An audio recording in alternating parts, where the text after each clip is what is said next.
What it do, people? This is LA Bandit representing Talk That Shit Production. We are here for another Spotlight Sunday. It is definitely going down. It is turned up for real, for real. 22, we here. Are y'all ready? I don't think you're ready. Can you please tell the pretty and ugly people out here in the world who you are? Oh, I'll talk to the ugly people first. I'm Retha Jones. I'm a comedian. I've been doing comedy about 30 years.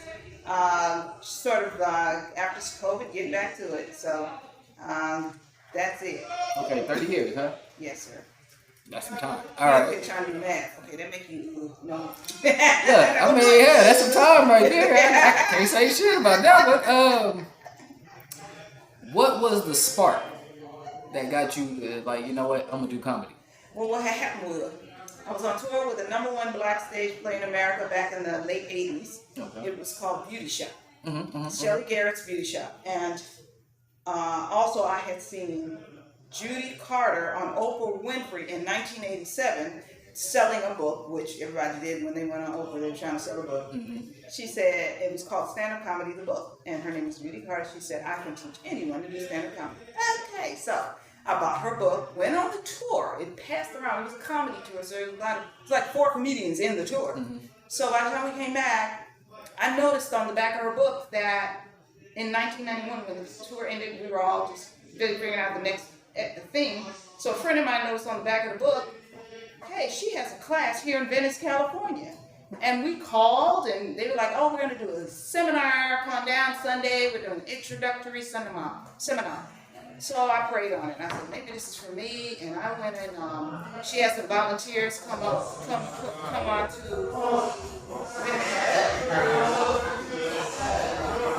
You guys, is this really doing interviews? I guess you should like the book. Yeah, that's probably the next thing I'm gonna do. Right. So they ain't get the idea. We're shooting. Pardon? We're shooting. Right now? Yeah. All right. So anyways, I went to the seminar. She called some volunteers up to the stage. I made sure I was one of them. And I went up and she asked me whatever volunteer question to ask, and I killed. There's like 80 people in the room. I was like, okay, this is something I can do. So the first one asked, and it's a chain reaction from there. If you do good, people will come get you. And that's what happened. It just kept growing. So that's it. So what's your favorite part about being a comedian? The only real #1 thing every comedian wants is laughter. My favorite part is being able to do a great job and feeling where I'm at right now. I've struggled with self-esteem. I've struggled with feeling comfortable on stage. But where I'm at in my life right now is COVID gave us a chance to rest. And now this is a comeback. It feels like I was working in 2020 before COVID shut everything down. But that rest gave me a chance to regroup. So now my favorite feeling is to be able to say what the hell I want to say. And when my jokes come out, I want it to be how I'm feeling. Exactly. So I'm discovering new ways to. This is in the last couple of months. I'm just discovering new ways to deliver the show.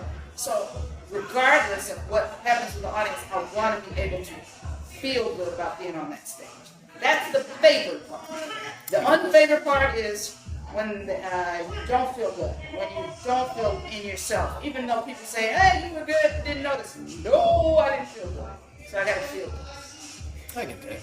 I can understand that. Okay, so what would be your top 3 comedians? I know a lot of comedians, so I don't want to say a lot of the top 3 without actually consulting comedians I know. But my #1 favorite comic that I watch on TV that I learn from is Wanda Sykes. Oh, yeah. Okay. And me and her even wrote a joke. She did a joke in her last Netflix special. I went and got my book that I wrote it 15 years ago. I was like, oh, now if I do this joke, they're going to say I stole it from her. So we think alike. I'm like, my second favorite quote is Dave Chappelle. Learn from Dave Chappelle. Third, besides him, is just, it's hard to tell. I can't say all of my friends in comedy, but I just give you the top two because when it comes down from that point on, Cat Williams, Melanie Camacho, Hope Flood, Cheryl Underwood, they all in there, and Ellen DeGeneres. I love Whitney Cummings. I love them all. I have a favorite now that I've never met, and I just discovered his style, and his name is okay, I'm gonna say that. I forgot his name, but I have tons of favorite dads. Lachlan Patterson. It just goes on, and it may not be famous comics. These are comics that are just amazing with their timing, their delivery, and everything. So it's not always a famous comic. Right. That makes sense. That's perfect sense. Do you have any shows or anything coming up soon? Yes, I'm going to be in San Diego on the 28th. Okay. I'm going to be at the Ha Ha Cafe. I was about to book the Laugh Factory in Long Beach, but I had already booked the Ha Ha Cafe on Friday, the 27th. And then in June, I have some other shows I'm doing. I'm a regular for the Laugh Factory, but they have not been booking me as much, except for just now. But yeah, I host them as they come. I go to stand up for them.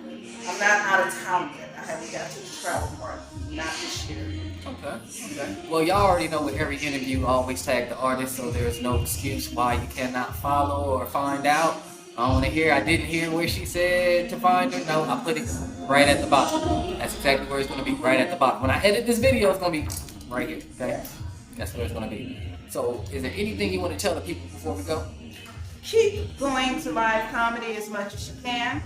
I appreciate that people are being safe because COVID is still out there. And then the gas prices also make it a difficult thing. Yeah. So if you can get out at least once a month, try to save some money and go to a comedy show near you. Comics are still trying to recoup from the pandemic shutdown, but we're doing good. Also, I do want to thank my friends, and I have fans. I want to thank all 9 of you for supporting me and coming to my shows, even if it's just small shows or it's something that is not huge. Eventually, I'm gonna be on Netflix, so keep hoping and praying for me. I got some big things coming up. Okay. Yes. I believe that right there. I believe that. Thank you. So you already know what's going on. This is LA Bandit, Talk That Shit production, and we out of here. Talk that shit, nigga! Talk that